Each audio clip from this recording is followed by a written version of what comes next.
Muy buenos días, amigos de Amanecer Campirano. Qué bueno que están con nosotros, productoras y productores rurales en la República Mexicana. Les apreciamos mucho, como siempre, su compañía, y como cada mañana saludo con muchísimo gusto a mi compañera en la conducción, Fer Orozco. Fer, bienvenida. Muchas gracias, José Luis. Gracias a todos quienes nos miran a través del canal 13 en Albavisión en el interior de la República, a quienes nos escuchan a través del 1150 de la AM aquí en Ciudad de México y quienes nos pueden llevar a todos lados a través de sus redes sociales, de Acústica Informa, Acústica Noticias, y por favor síganos en nuestra página de Facebook, Amanecer Campirano. Ahí nos puede encontrar lunes, miércoles y viernes de 6 a 7 de la mañana. Y bueno, vamos a desarrollar un tema que me parece muy relevante. Vamos a hablar de un producto mexicano muy competitivo, un producto mexicano muy apreciado, un producto mexicano pues que está presente en muchísimas mesas, en ocasiones especiales, pero también en la cotidianidad de algunas personas.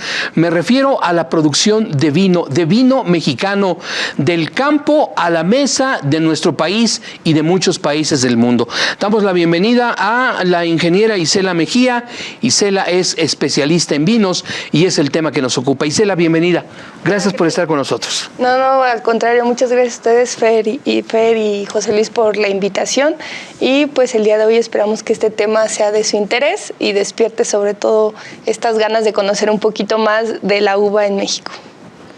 Muy bien, Isela, pues justo que nos abramos la conversación, que nos digas qué tanto es comparable el vino mexicano con otros, cuál es de mejor gusto, porque a veces somos un tanto malinchistas en nuestro país y no valoramos la excelente calidad que estoy segura tienen los vinos mexicanos. Ok, claro que sí. En realidad, en el mundo existe algo que llamamos franja del vino, que prácticamente esta franja es entre los 30 y los 50 grados de latitud tanto norte y latitud sur. Los lugares que se encuentran precisamente en esta franja son los lugares o las regiones en donde se puede producir o existen las condiciones para producir uva para vino, ¿no? México está dentro de esta franja, una puntita nada más en la parte norte, pero no solamente producimos uva en la parte norte, sino también en la parte centro y sí, sobre todo en la parte centro. Entonces, en esta parte donde no estamos dentro de la franja del vino, existen las condiciones óptimas para que se produzca uva de calidad para elaborar vino. Durante los últimos concursos que ha habido, no solamente en México, sino en el mundo, en realidad el vino mexicano ha quedado muy bien posicionado. Tenemos vino de buena calidad, sin embargo, todavía nos falta empujar un poquitito más para llegar a los paladares más exigentes. Muy bien, Isela. Y justo preguntarte también, la uva, dinos si es la que yo me como y compro en el mercado, si es otro tipo de uva, tienen que ver las variedades. ¿Cómo es la selección o qué tipo de uva se ocupa para el vino? Ok, esa pregunta es muy importante porque normalmente la gente piensa que normalmente pueden hacer vino. Dicen, ¿puedo hacer vino con la uva de mesa que compro, la uva para comer que compro? La realidad es que podrían hacerlo, pero les va a salir un vino de mala calidad, porque en realidad la uva que se usa para producir vino es Vitis vinifera, que si bien es la misma que se usa para producir uva de mesa, que es la que nos comemos, lo que cambia en realidad son las variedades. Y hay características específicas que son distintas tanto de la uva de mesa como de la uva para vino. Por ejemplo, en la uva de mesa lo que nosotros buscamos precisamente es que sea una uva muy grande para tener peso, que sea muy jugosa, que la cáscara se pueda romper fácil para que la podamos ingerir, que no tenga semilla, por ejemplo, a diferencia de la uva que nosotros ocupamos para vino. Es una uva que nosotros queremos sea muy pequeña, que la pulpa igual sea más pequeña, la parte de adentro más pequeña, para que se concentren, digamos, todos los metabolitos que a nosotros nos sirven para elaborar un buen vino, y también queremos que esa piel sea un poco más gruesa, y sí necesitamos las semillas porque, por ejemplo, sobre todo en vinos tintos, de ahí es donde vienen algunas características importantes como es la astringencia. Entonces, lo que diferencia tanto a la uva de mesa como a la uva para vino son precisamente las variedades y el manejo que nosotros le damos en el viñedo. Antes de seguir avanzando en este tema, Isela, quiero aprovechar para preguntarte, háblanos un poquito de la historia del vino mexicano. El vino, tengo entendido, es una historia milenaria, la famosa el famoso episodio bíblico de las bodas de Caná, dan referencia a todo ello. ¿En dónde inicia la historia del vino? ¿En el Mediterráneo? ¿En qué parte? ¿En el cercano Oriente? ¿Cómo llega a México y cómo comienza a desarrollarse la industria del vino? Ok, de hecho, ese es muy interesante porque México fue el primer país de América que donde se instala sobre todo la primer vinícola. Esta vinícola es Casa Madero y si bien, por ejemplo, con la llegada de los españoles, ahí hay digamos, una discrepancia entre la información que si fue Coahuila, que si fue Ciudad de México. Sin embargo, pues lo que normalmente se podría pensar es que en realidad pues fueron plantando en diferentes lugares para ver precisamente en dónde se daban las mejores condiciones. Entonces vienen y lo que les hacen un encargo que prácticamente por cada esclavo que tengan tienen que plantar cierta variedad de plantas de uva, ¿no? Entonces inicia la producción de uva para vino en México, inicia la producción de vino y estaba siendo tan de buena calidad que llega un punto donde se prohíbe producir vino en México. ¿Y estamos hablando de los 1600, 1700? Sí, aproximadamente. Y es muy interesante porque hasta hace unos años, bueno, después de ahí, por ejemplo, la mayoría de las vinícolas en México producían brandy. O sea, sobre todo la uva iba muy dirigida para producir brandy y no es hasta como en el 80 aproximadamente que volvemos a retomar la vocación vitivinícola. ¿80? ¿1980? Sí, o sea, de elaborar buen vino mexicano, porque se elaboraba vino, pero sobre todo de elaborar buen vino mexicano y inicia nuevamente, digamos, las vinícolas empiezan a invertir tanto en infraestructura, en variedades, en innovaciones y prácticamente desde ahí es de donde retomamos esa vocación y estamos generando vinos al mundo de muy buena calidad. Muy bien, Isela. Justo en este tema de vinos de buena calidad, hoy por hoy nos hablas de una región que es, obviamente todos sabemos que es en el Valle de Guadalupe, Baja California, donde pues se especializan, pero nos hablabas de la zona centro y que tengo entendido hay ciertos estados en donde se produce vino, no solamente es pues esta región allá en Baja California. ¿Puedes decirnos cuáles son y aproximadamente si tienes el dato de cuánto vino mexicano se produce anualmente? Ok, sí. Vamos a hacer un poco, de manera general, plantear la situación de la producción de uva en México. En México producimos uva ahorita ya en 17 estados. De manera oficial, en realidad son 14, pero digamos de manera extraoficial, se acaba de incluir Michoacán con 0.4 hectáreas ahí, me parece. Y ellos ya están incluso produciendo vino. Entonces tenemos que en 17 estados se produce uva. De esos 17 estados son aproximadamente en México 35,000, 36,000 hectáreas más o menos de uva de manera general.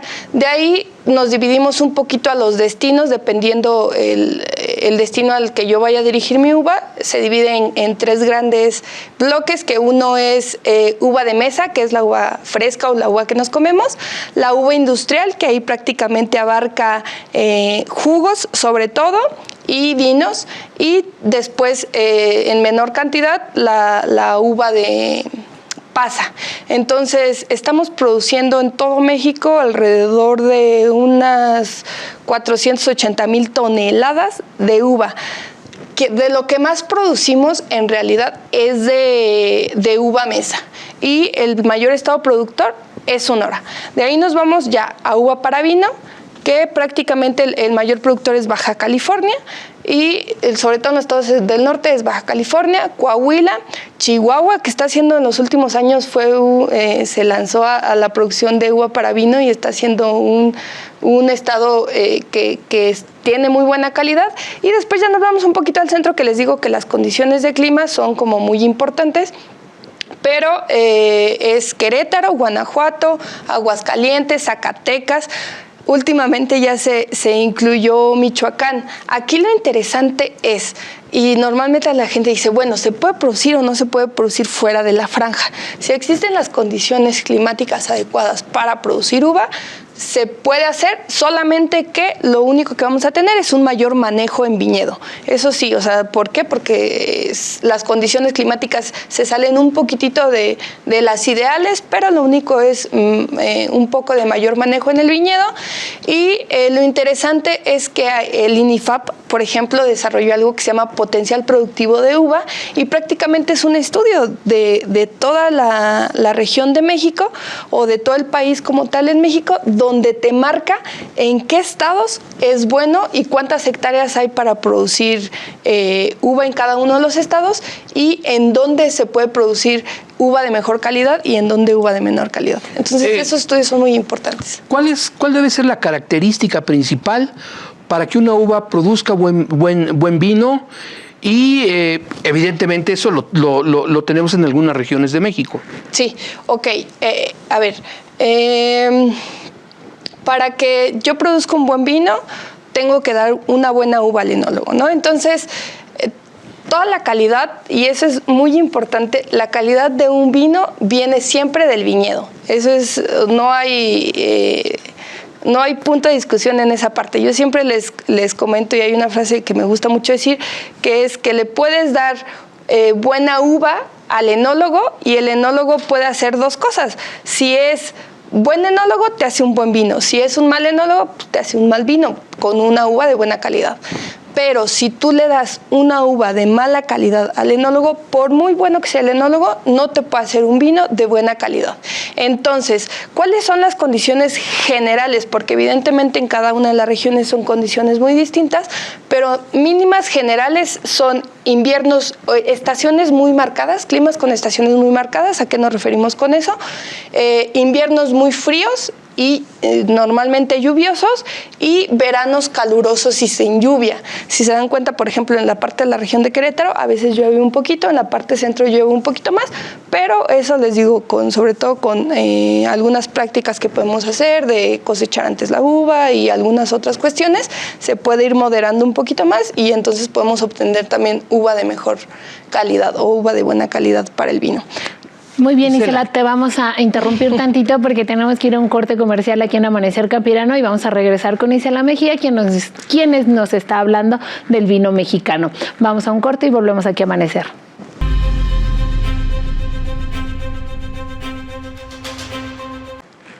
Y estamos de vuelta aquí en Amanecer Campirano, agradeciéndole como siempre su preferencia y trayéndoles ahora sí que a la mesa un tema muy importante, que es el vino mexicano y su producción.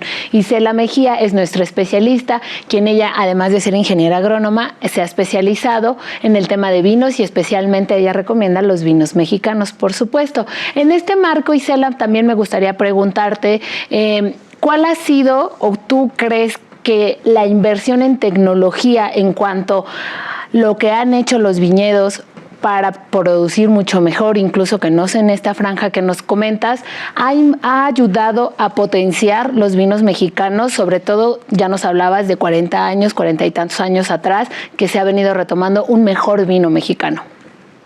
Sí, claro que sí. Algo que es muy importante, sobre todo para la producción de vino, y no solamente para la producción de vino, sino para la producción de alimentos en general, es que detrás de esta producción y detrás de estas prácticas que nosotros desarrollamos, hay una investigación detrás. Entonces, hay, por ejemplo, países líderes que, vaya la redundancia, lideran esta investigación en temas vitivinícolas.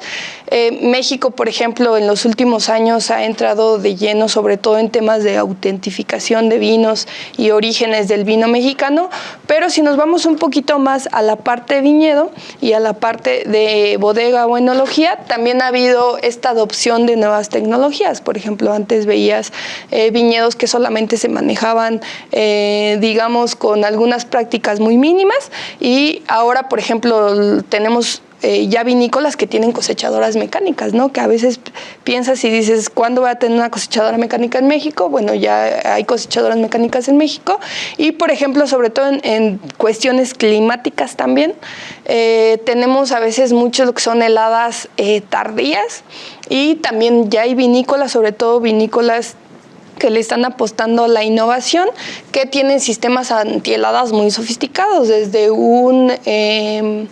desde un riego, por ejemplo, un sistema antiheladas que va a través del riego, o también desde un sistema antiheladas, por ejemplo, con ventiladores. O sea, cada vez ya tienen estaciones meteorológicas en cada uno de sus viñedos que nos pueden ayudar, por ejemplo, a ver, sobre todo ahorita con el cambio climático, que nos pueden ir registrando como cuáles son las condiciones que se van generando en el día a día y nos pueden ayudar a tomar mejores decisiones.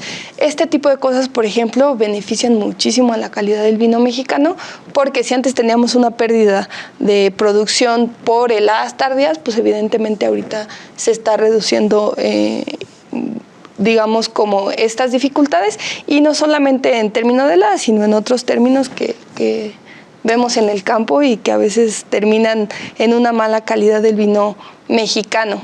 Isela, ¿cómo le ha hecho el vino mexicano para posicionarse en el mundo? Cuando hablamos de vino, la mente nos lleva inmediatamente a los países europeos, Francia, Italia, España, los Países Bajos, Alemania y muchos países de esa región. ¿Cómo le ha hecho el vino mexicano para posicionarse en el mundo? Ok, yo creo que no solo también en el vino mexicano, sino a nivel general en el sector agroalimentario, lo que necesitas es visibilizarte.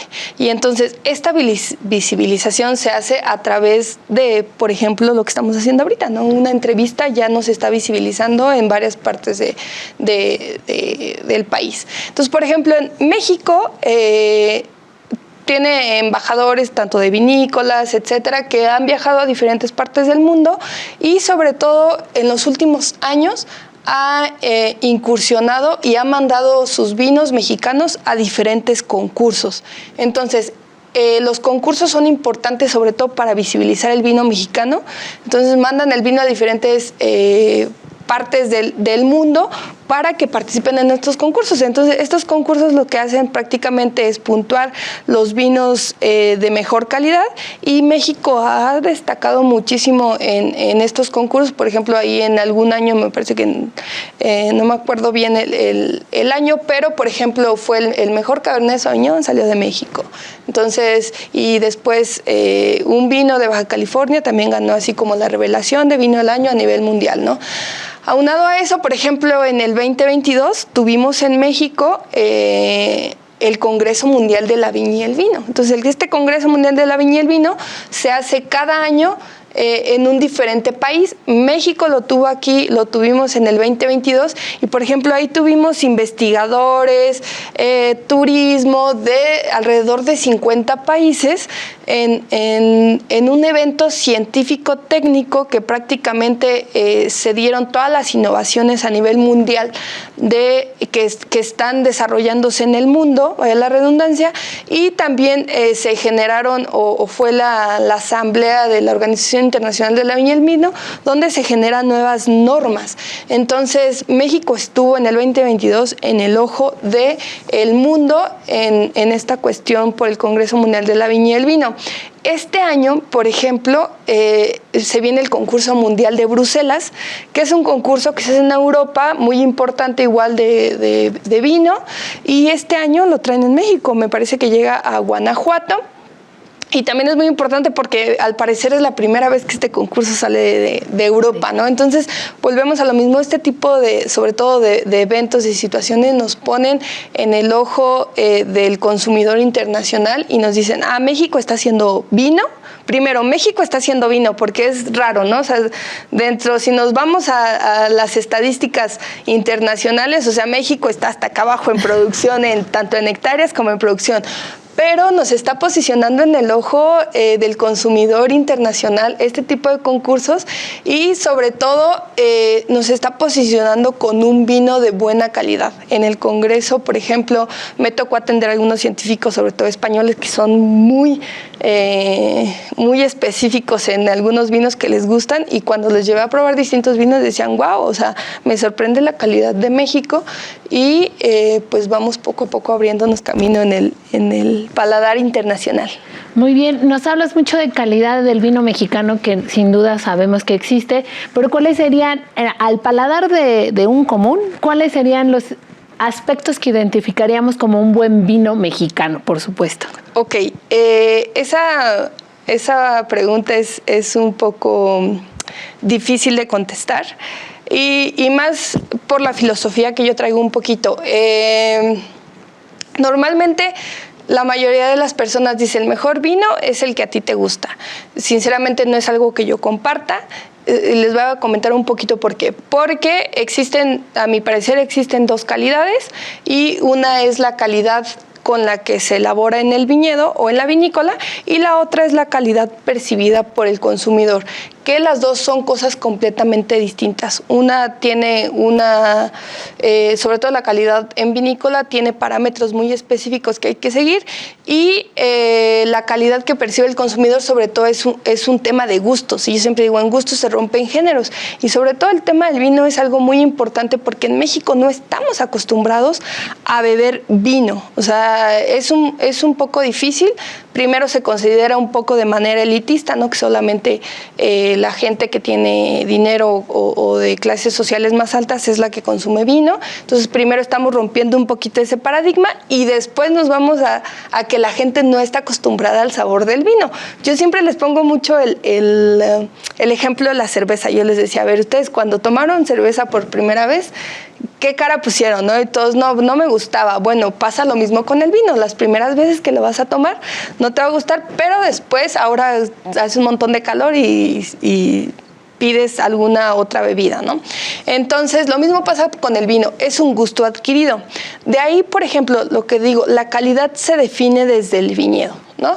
Desde el viñedo vamos a identificar, si ya tenemos instalado nuestra variedad con absolutamente, digamos, todo el sistema de conducción y algunos parámetros técnicos muy específicos, ¿cómo nosotros vamos a definir la calidad del viñedo? Desde cuánta cantidad de uva yo saco por planta. Entonces eso nos va a dar un rendimiento por tonelada. Entonces nosotros podemos iniciar en esa calidad en un rendimiento hablando de toneladas por hectárea. Entonces, por ejemplo, mayores rendimientos, pues evidentemente menor calidad que si nosotros tenemos menores rendimientos pero controlados. Es decir, ¿cómo lo controlo? Pues que cuando yo vaya a podar, por ejemplo, voy a dejar menos cantidad de ramas que me den menos racimos, y entonces ahí yo controlo un poco la calidad. De ahí ya me voy también, por ejemplo, ok, si me llega alguna plaga, pues prevención y todo eso. Entonces, de ahí te genera una uva que es distinta a esa uva dependiendo del enólogo, dependiendo la región y dependiendo del vino que tú vayas a tener. Entonces, después el enólogo hace el vino también de acuerdo a la filosofía que él trae. Entonces, las calidades, digamos, la calidad en un vino es de manera muy subjetiva. Lo que sí es que, por ejemplo, tenemos bodegas que precisamente optan por esa calidad, y ya después ahí la que percibe el consumidor pues es dependiendo a los gustos tal cual. Muy bien, ¿cuál es la...? José Luis. Perdón, Fer. ¿Qué viene para el vino mexicano? ¿Es una industria que todavía se puede desarrollar? ¿Siendo en una industria milenaria está todo dicho en materia de vinos? No, ¿qué viene para el vino mexicano? Vienen cosas muy buenas en los siguientes años. Por ejemplo, del total del vino que se consume en México, nosotros solamente producimos el 30%, ahorita yo creo ya debemos de estar en un 35%.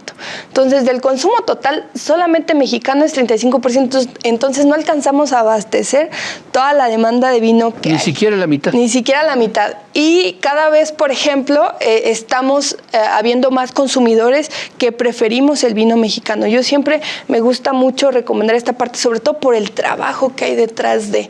Y también es a lo que voy con la calidad. O sea, la calidad es muy subjetiva, ¿no? Y entonces lo que sí es que del mismo trabajo laboral o la fuerza laboral que hay detrás de un vino de buena calidad o de un vino de mayor precio es el mismo que hay en un vino de Tetra Pak. Entonces, detrás de una copa de vino mexicano hay muchísima gente, y lo que viene prácticamente es aumentar la cantidad de hectáreas para producir y abastecer un poquito más la demanda que tenemos en vino. Muy bien, Isela, pues estamos llegando al final de este bloque contigo. Te agradecemos que hayas venido con nosotros, te agradecemos que nos hayas abierto un poquito más el panorama en cuanto al vino mexicano, porque justo pues tiene un largo camino por recorrer, pero ya ha recorrido mucho. Detrás de toda esta industria hay muchísimos productores, muchísimas productoras, así como muchísimos enólogos, muchísimos comercializadores, y bueno, es toda una cadena de producción y de comercialización bastante grande, y que por eso nosotros aquí recomendamos que no solo consuman vino mexicano, sino todos los productos agroalimentarios que se producen en nuestro país. Muchísimas gracias, Isela, por venir. A ustedes, muchas gracias por la invitación. Muy interesante. Nosotros vamos a una pausa y continuamos con más aquí en Amanecer Campirano. Continuamos, amigos de Amanecer Campirano, gracias por estar con nosotros, y bueno, a continuación vamos a abordar un tema muy interesante que tiene que ver con la producción rural de la Ciudad de México. Me refiero a que ya en estos momentos inicia una labor ardua para los productores ornamentales en alcaldías como Xochimilco y Tláhuac, que son las principales productoras de este tipo de vegetales, de plantas. Y bueno, pues vamos a saludar en la línea de Amanecer Campirano al ingeniero Víctor Rosas. Él es presidente del Sistema Producto Ornamental aquí en la Ciudad de México, y vamos a hablar de producción de cempasúchil y producción de Nochebuena, aunque suene contradictorio, aunque falte más de medio año para llegar a esta época, ya hay que prepararse a pesar del calorón que nos está agobiando en toda la República Mexicana. Vamos a ponernos un ratito en modo navideño, en modo de Día de Muertos. Víctor, ¿cómo estás? Muy buenos días. Hola, ¿qué tal, José Luis? Buenos días. Gracias por tomar nuestra llamada. Bueno, hablemos en primer lugar de producción de ornamentales.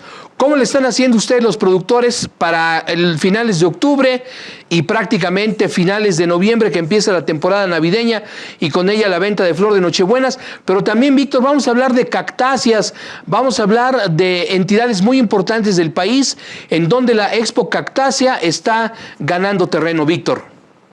Sí, José Luis, fíjate que estamos iniciando trabajos de producción de Nochebuena. Ya arrancamos con la siembra en el mes de abril y mayo. Abril las macetas que son de 8 pulgadas y mayo las macetas que son de 7 pulgadas. En este mes de junio empezamos a sembrar las macetas de 6 pulgadas.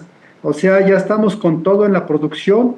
Estamos renovando plásticos, estamos renovando gravilla de tesontle en el piso para evitar enfermedades, estamos comprando insumos que son los que ocupamos en el cultivo, y como dices, contradictorio porque falta mucho tiempo todavía para la temporada de Nochebuena, pero ya nos estamos preparando.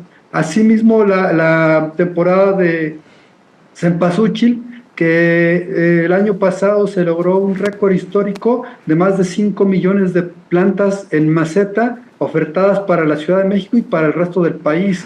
Entonces estamos ya también preparados adquiriendo los insumos. A partir de la segunda quincena de junio se empieza a germinar, se empieza a poner a germinar la semilla, y de ahí en adelante el trabajo arduo con estos dos cultivos. Muy bien, Víctor, te saluda Fernando Orozco y te agradezco que te hayas conectado esta mañana con nosotros. Estos dos cultivos sabemos que son sumamente importantes, no solo para una economía de quienes lo producen, sino también con todo el contexto cultural que tiene para nuestro país.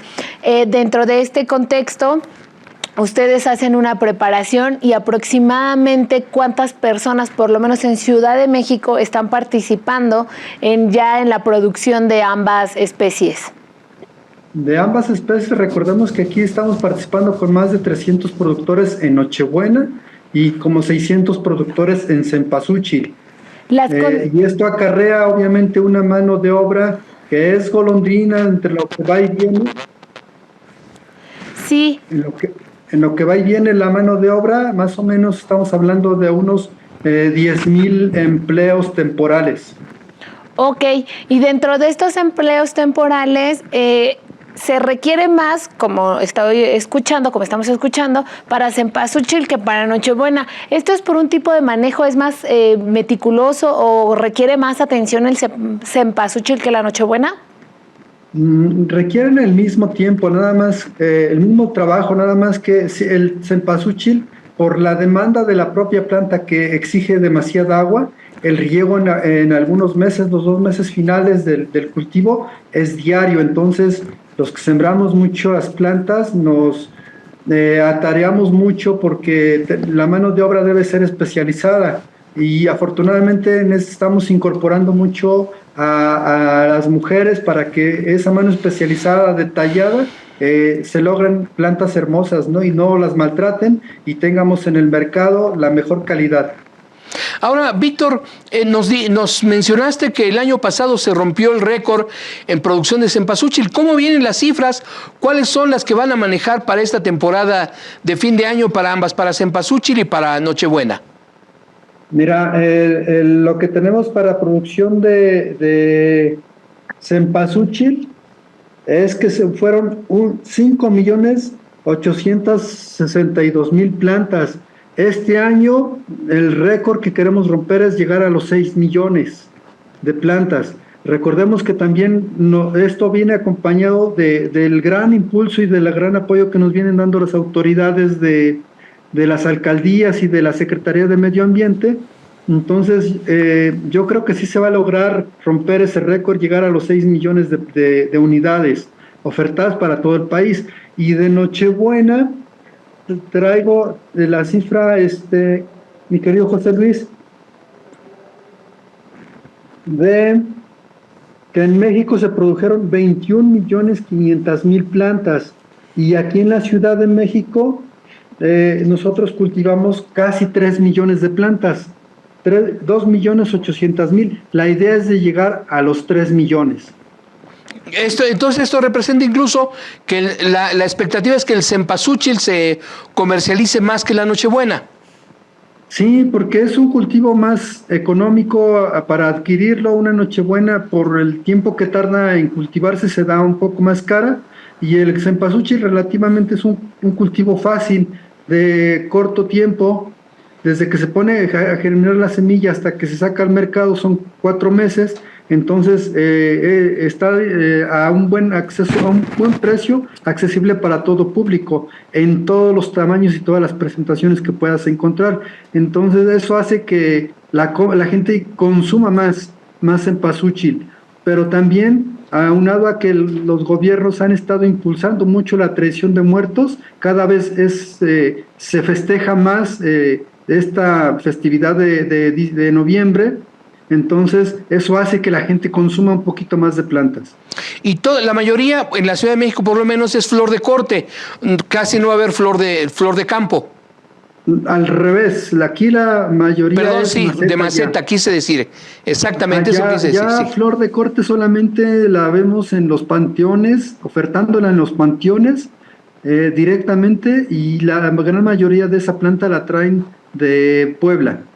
Y en el caso de la Nochebuena, toda tiene que ser necesariamente maceta.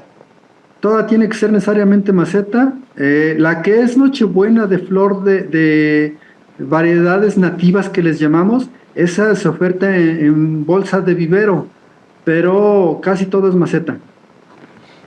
Ok, Víctor, justo también en esa parte, estamos hablando, esta cifra que nos diste de la producción de cempasúchil y la producción de Nochebuena, ¿es de la Ciudad de México o estamos hablando de en los demás espacios y estados en donde se produce este tipo de flor? No, es en la Ciudad de México. Para resaltar justo eso es lo que quería como resaltarle a nuestra audiencia, que tan solo nada más esto es de la Ciudad de México. Tenemos por ahí algunos estados que también son productores, como en Ledomex, entre algunos otros de la zona centro que también hacen producción de estas. Toda esta cantidad, querido Víctor, ¿se va a otra parte de la República? ¿Se queda en la Ciudad de México? ¿Sale incluso al extranjero? ¿Cuál es el destino de nuestras flores de cempasúchil y de Nochebuena? El 60% de cempasúchil se queda aquí en la Ciudad de México. Entonces quiere decir que tenemos un mercado local interno muy, muy interesante. El 40% se va a estados como Chihuahua o la península como Campeche, Yucatán y Quintana Roo. Y en Nochebuena es algo similar. Un poquito más se queda aquí en la Ciudad de México porque ya aprendimos que la planta hecha aquí tiene una mayor durabilidad que la planta que traen de Michoacán o de Morelos, incluso de Puebla. aguanta en sus lugares de origen. Aquí la planta hecha en Xochimilco tiene una resistencia para climas variados.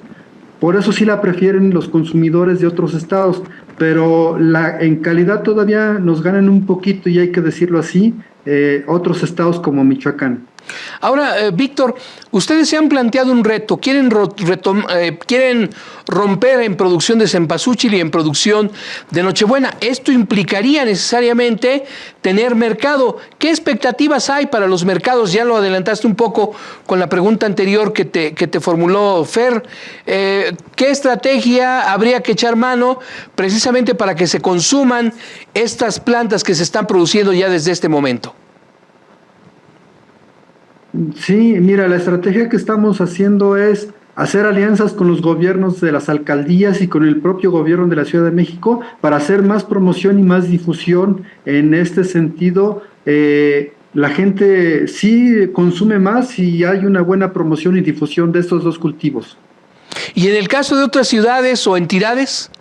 Estamos haciendo esfuerzos como Sistema Productos Ornamentales, como Comité Nacional, para llevarles plantas. El caso de los cactus y las suculentas, empezamos como un ejemplo, ahora ya los queremos estar cristalizando. Una de las ciudades interesantes que ya miraron a que llevemos productos directamente de productores es el Campeche, y estamos en pláticas para llevar festivales de flores y plantas a Quintana Roo y a Mérida. Lo que implicaría que la gente tuviera mayor conocimiento de estas variedades y el origen de la producción. Sí, claro, o sea, obviamente van con la etiqueta de Ciudad de México, Xochimilco. Entonces, el hablar de Xochimilco ya es hablar de toda una tradición cultural sobre flores. Entonces, eso es lo que queremos promocionar. Ahora, ¿tienen ustedes insumo suficiente en cuanto a semilla, maceta, plástico y todos los insumos que nos relatabas al principio? ¿No están enfrentando ustedes problemas por carestía o escasez de estos insumos básicos?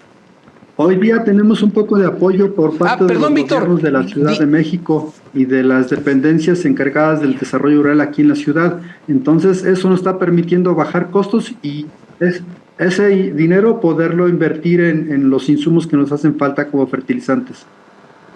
Este tipo de fertilizantes, Víctor, ¿son con alguna especificación que les haga bien o que les caiga mejor a estos cultivos? Sí hay fertilizantes de calidades, pero tratamos de economizar haciendo mezclas de sales para que nuestros cultivos no tengan deficiencias nutricionales y entonces en ese sentido poder sacar una buena planta de buena calidad. Bien, Víctor, permítenos unos instantes, vamos a escuchar a los patrocinadores de Amanecer Campirano y seguimos platicando contigo en torno a cempasúchil, Nochebuena y también cactáceas. Adelante. Gracias, Fer. Vamos a una pausa. Vamos a una pausa.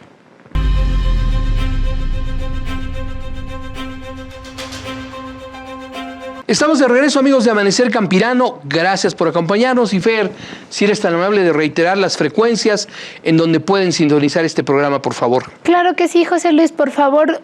Si usted está en la Ciudad de México, nos puede sintonizar en la radio a través del 1150 de la AM. Si está en el interior de la República, en Canal 13 de la cadena Albavisión. Y, por supuesto, en todo nivel nacional y en todo el mundo, llévenos con usted a través de Acústica Informa, Acústica Noticias, que son nuestras redes sociales, cómo nos pueden encontrar. Y seguimos platicando con el ingeniero Víctor Rosas. Él es presidente del Sistema Producto Ornamental de la Ciudad de México. Víctor, antes de pasar al tema de las cactáceas, ¿algo más que agregar en el tema de producción de cempasúchil y Nochebuena? Pues mira, lo que nos resta agregar es que decirle a la gente que estamos preparando la temporada, ambas temporadas de Nochebuena y de cempasúchil, y que en ese sentido vamos a este año a garantizar la producción aquí en la Ciudad de México y en algunos otros estados de la República que son nuestros clientes. Bien, y ahora por favor háblanos de las expocactáceas que vienen, sobre todo porque llegan ustedes a otras entidades en donde existe un alto potencial para que la gente conozca las suculentas, conozca las cactáceas y evidentemente pues las adquiera, Víctor. Sí, José Luis, fíjate que esa estrategia que impartimos en el sentido de darle difusión a nuestras cactus y suculentas de aquí mexicanas. Está funcionando. Todo el año pasado visitamos 3 pueblos mágicos, 3 ciudades importantes, y este año obviamente no podíamos quedar atrás haciendo estos esfuerzos de difusión de este particular grupo de plantas que sabemos que están dentro de una norma de Semarnat, la 059-2010, y que en muchos de los casos están restringidas. Con esta promoción y difusión lo que buscamos es preservar las zonas áridas, conservarlas y con que las clientes aprendan a comprar planta legal, de vivero que no sea extraída. Y cada vez estamos haciendo más ruido en ese sentido, porque ya ahora muchos compañeros, amigos que están en otras ciudades nos están pidiendo los festivales de flores y plantas. El caso de Chihuahua, ya estamos gestionando un festival por allá. El caso de Sinaloa, en Mazatlán, también nos están pidiendo. Y así en otros estados, pegado al Golfo, pegado al Pacífico y el sureste. Incluso, Víctor, sabemos que hay una expo cercana, tengo entendido que es en Tamaulipas. Sí, estamos platicando con el Ayuntamiento de Altamira, Tamaulipas, y ya casi está autorizado el evento. Entonces, en ese sentido, lo que te vuelvo a repetir, de ellos mismos está saliendo el interés de poder hacer algo novedoso que no se ha hecho aquí en México, el tener festivales de cactus, festivales de suculentas o exposiciones, pero también van sumándose más, creciendo el concepto. Es decir, ahora ya nos dicen, sí, ven al festival, pero danos información, cómo producir, qué producir, los cuidados. Entonces ya estamos impartiendo talleres, van acompañados de conferencias, y en todo el país encontramos gente interesante que tiene mucho conocimiento sobre este grupo de plantas y que ellos mismos nos dicen, yo doy una conferencia, yo doy un taller, me gustaría integrarme a su equipo para que aquí se hagan más festivales, no solamente ustedes. Entonces eso nos está dando mucho gusto porque en el país está generando un movimiento de cactus. Muy bien, y en este movimiento que se genera, ¿cuál ha sido la relevancia, los principales, pues sí, aportaciones que tiene, puesto que qué nos trae como en un beneficio común el plantar cactáceas, el tenerlas y además pues hacer estos intercambios de información y de especies? Mira, el beneficio principal que estamos encontrando es que la gente sí está haciendo conciencia de comprar cactus y suculentas de vivero, y está haciendo conciencia en ya no extraerlas de sus hábitats naturales, porque en muchos de los casos son cactus que tardan mucho tiempo en crecer. En vivero pues los crecemos un poco más rápido, y aparte que también son de un precio muy accesible. Entonces esa conciencia años atrás no la habíamos visto tan generalizada. Y el intercambio de experiencias con productores de otros estados, el intercambio de experiencia con investigadores nos ha revelado grandes sorpresas, porque sí hemos estado encontrando que hay aislados o no tan ruidosos trabajos que uno quisiera que fueran expuestos, y que ahorita hemos encontrado que sí, en todo el país hay trabajos de investigación, hay trabajos de propagación, e incluso hay trabajos de esfuerzos mismos de conservación, y que esto no se daba a conocer ni sabíamos que existía en cada uno de los estados que hemos estado visitando. Ahora, Víctor, hablando un poco de la producción natural de cactáceas y suculentas, estos golpes de calor, estos incrementos récord de temperatura que hemos tenido, incluso en entidades productoras de cactus, San Luis Potosí, Zacatecas, Coahuila, Chihuahua, Sonora, estas temperaturas elevadas ¿pondrían en riesgo la producción natural de cactáceas y suculentas, o al contrario es una situación que les favorece? No, desde luego que esta situación es atípica, nos está afectando a todos, aunque estas plantas están acostumbradas a climas extremos, también nos está afectando. Quiero mencionarte rapidísimo un caso en Durango, en donde encontramos que un tipo de hormiga salía a alimentarse de las semillas de los cactus. y entonces dispersaba las semillas. Este año no avistaron ese migración de hormigas, entonces no hubo dispersión de semillas por las altas temperaturas. Entonces es un indicio, falta más investigación y probarlo, que nos indica que este año no va a haber tanta germinación de esas semillas en esos núcleos donde se propagan ese tipo de cactus, porque no aparecieron en tiempo y forma por las altas temperaturas las hormigas. Entonces, algunos sí, obviamente sí aguantan mucho la sequedad, pero esta sequedad extrema hemos detectado que algunos compañeros nos comentan que hay cactus que sí se deshidrataron y están en riesgo de morir. Entonces, la falta de agua sí va a afectar un poco este año para la producción. Pues suena incluso un poquito contradictorio, Víctor, tomando en cuenta que la gente relaciona a la producción de cactus con esas imágenes desérticas, de cielos completamente despejados, de temperaturas muy elevadas, pero una cosa es lo que nos vendían en el cine y otra cosa es la terca realidad que nos está indicando, al parecer, todo lo contrario en algunas regiones y con algunas especies. Sí, efectivamente, o sea, sí aguantan las temperaturas, aguantan las tiempos alargados de sequías, pero la verdad es que también tienen sus formas de hacerse de agua, y este año atípico muchas plantas no han tenido las condiciones de hacerse de su propia agua, o es muy poca la que han logrado captarse, ¿no? De acuerdo a cada especie. Entonces sí va a afectar, José Luis. Claro, afecta un tanto pues todo pese a que los climas podrían asociarse mucho con climas más secos, también afecta por supuesto la falta de agua que tenemos a lo largo y ancho del país. En cuanto a esta expo, aún están en pláticas con el Estado y obviamente con los organizadores, ¿verdad? Nosotros platicamos con el Estado y ya nada más estamos en la autorización, ya nos autorizaron todos los permisos, ya nos autorizaron todos los diseños de los logos, el cartel, el programa.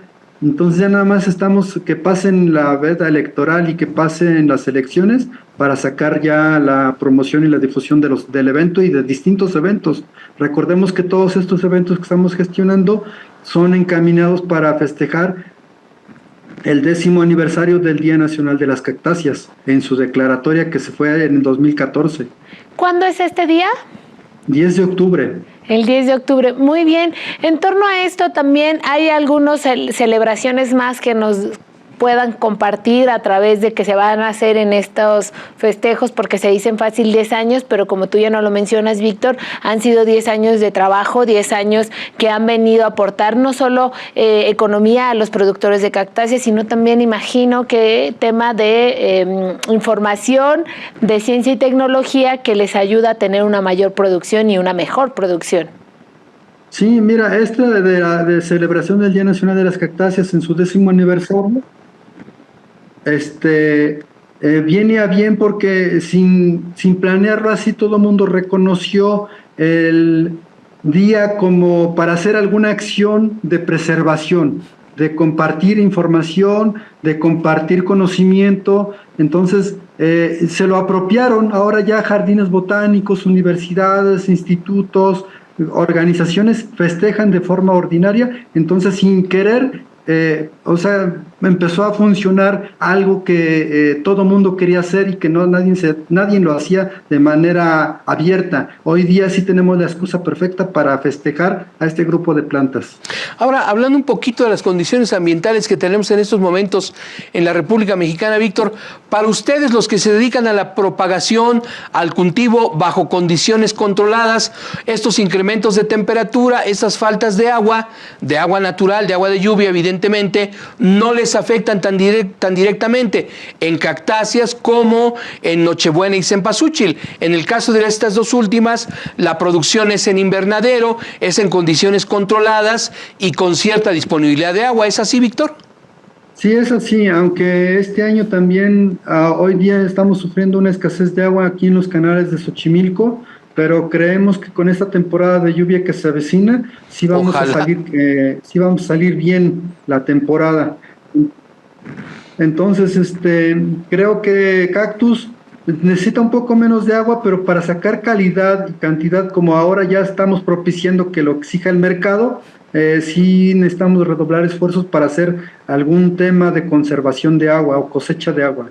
Bien, pues Víctor Rosas, muchas gracias por esta entrevista, te lo apreciamos, estaremos atentos al anuncio para la realización de la Expo en Altamira, Tamaulipas, y también hacemos votos para que el desarrollo, el crecimiento de Cempasúchil y Nochebuena en la Ciudad de México se lleve conforme a lo que tienen planeado. No, pues agradecerle a ustedes, agradecerle a todo tu público que nos escucha y hacerles la invitación, ya que estamos listos los productores haciendo esfuerzos para sacar 3 proyectos interesantes.